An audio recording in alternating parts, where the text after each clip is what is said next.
Michael Gerard Tyson, known to the world simply as Mike Tyson, was born on June 30, 1966, in Brooklyn, New York. His childhood was marked by hardship, poverty, and chaos. Growing up in the rough neighborhood of Brownsville, Tyson faced an environment that was hostile, violent, and full of crime. His father, Jimmy Kirkpatrick, abandoned the family when Mike was very young, leaving his mother, Lorna Tyson, to raise him and his siblings on her own. Without a stable father figure, and with the constant struggle of poverty looming over the household, Tyson's early life was filled with instability. From a young age, he was exposed to crime, gangs, and violence, influences that shaped both his toughness and his survival instincts.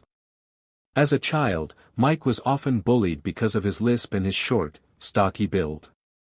This constant harassment fueled his anger and made him introverted, but it also created the foundation for his aggression, which he later channeled into boxing. Tyson got into numerous street fights and became well known in his neighborhood for his ability to defend himself despite his age. By the time he was 11, he had been arrested for petty crimes ranging from theft to fighting. He would eventually be arrested over 30 times before his teenage years, which ultimately led him to reform school.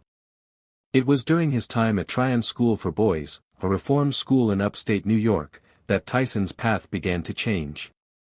One of the school's counselors noticed his raw fighting ability and introduced him to Bobby Stewart, a juvenile detention center counselor and former boxer.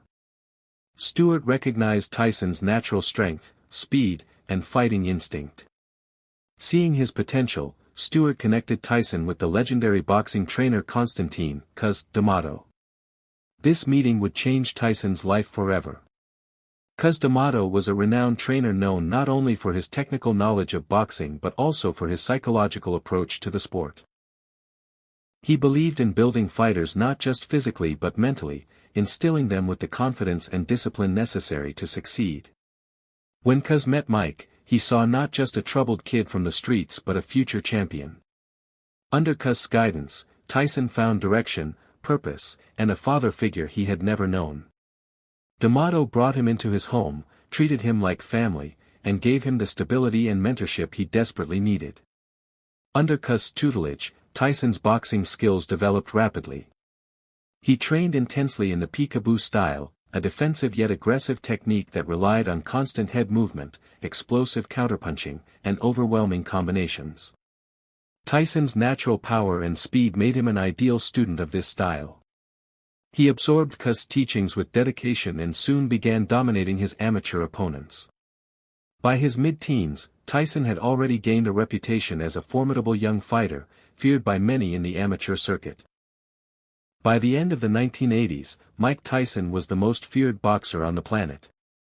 He was not only the undisputed heavyweight champion of the world but also a cultural icon. His image appeared on magazine covers, commercials, and late-night shows. He was young, rich, and seemingly invincible in the ring. Yet, behind the scenes, his life was spiraling out of control. The discipline and structure instilled in him by Cuz D'Amato were gone. Tyson had parted ways with trainer Kevin Rooney, and without that stabilizing influence, he began to rely too much on his raw punching power instead of the fundamentals that once made him nearly unbeatable.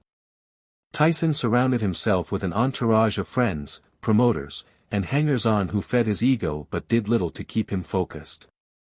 His lavish lifestyle included mansions, luxury cars, jewelry, and exotic pets, but this wealth also attracted lawsuits, leeches, and financial mismanagement.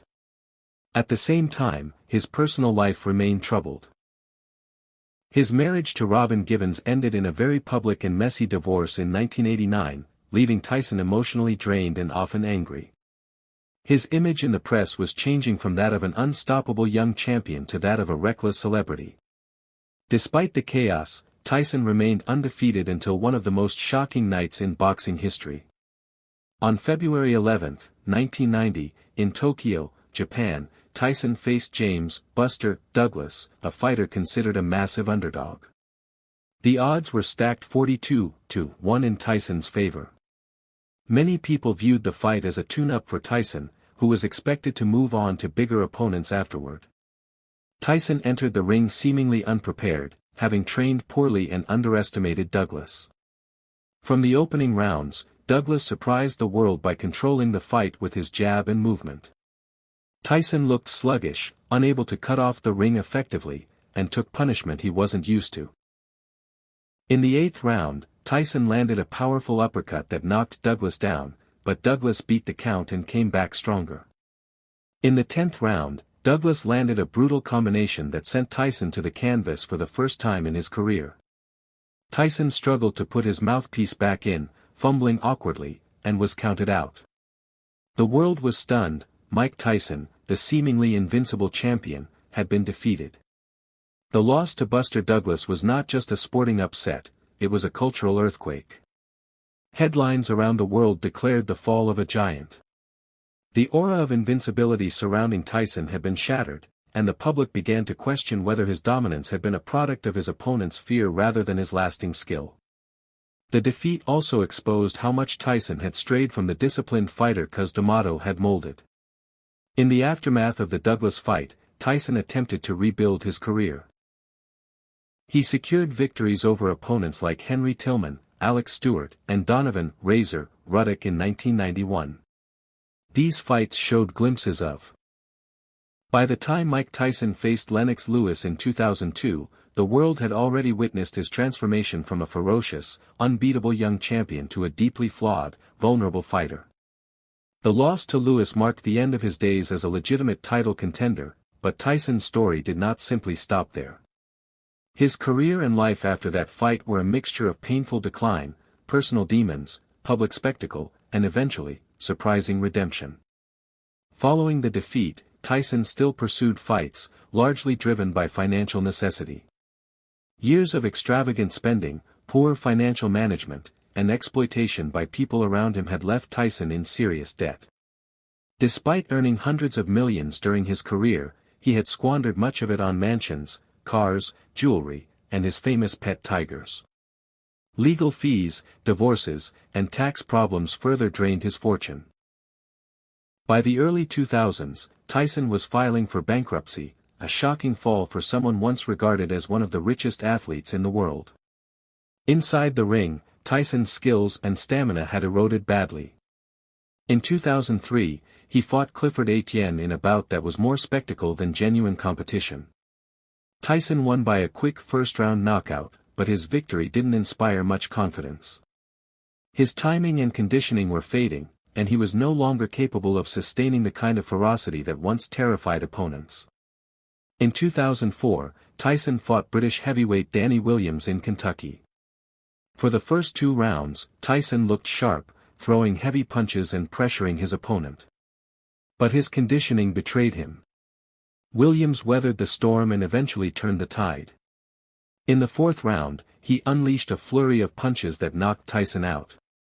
It was another humiliating loss for the former champion, one that revealed just how far his skills had declined.